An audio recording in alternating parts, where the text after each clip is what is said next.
Welcome back to part 3 of A King's Faith in Babylon. And today we're going to talk about Belshazzar, King Nebuchadnezzar's son, that threw a great feast with his princes, wives, and concubines, drinking wine out of the stolen vessels of the Lord's temple and praising other gods while he was doing so.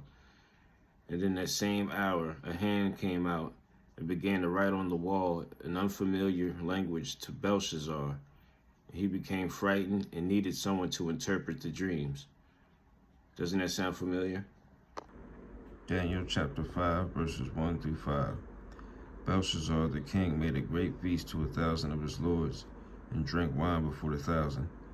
Belshazzar, while he tasted the wine, commanded to bring the golden and silver vessels which his father Nebuchadnezzar had taken out of the temple which was in Jerusalem, that the king and his princes, his wives and his concubines, might drink therein.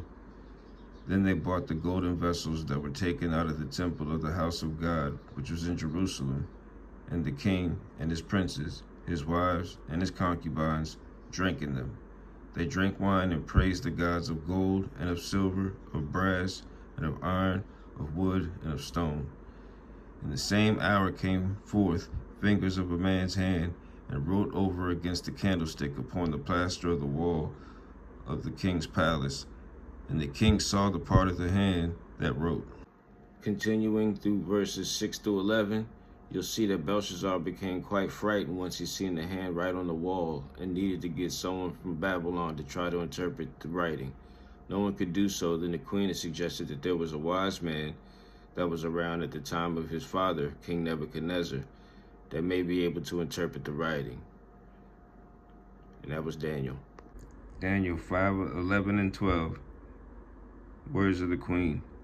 There is a man in thy kingdom in whom is the spirit of the holy gods, and in the days of thy father light and understanding and wisdom like the wisdom of the gods was found in him, whom the king Nebuchadnezzar thy father, the king, I say, thy father, made master of the magicians, astrologers, and soothsayers. For as much as excellent spirit and knowledge and understanding, interpreting of dreams, and showing of hard sentences, and dissolving of doubts, were found in the same Daniel, whom the king named Belshazzar.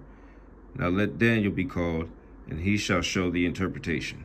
Verses 13 to 16, Daniel meets King Belshazzar, and he speaks highly of his reputation and offers him status and gold if he can interpret the dreams, and Daniel declined. Next, we're going to talk about two kings, father and son, both struggling with pride and seeing themselves greater than God. Because of the son Belshazzar's pride, his kingdom was divided between the Medes and the Persians.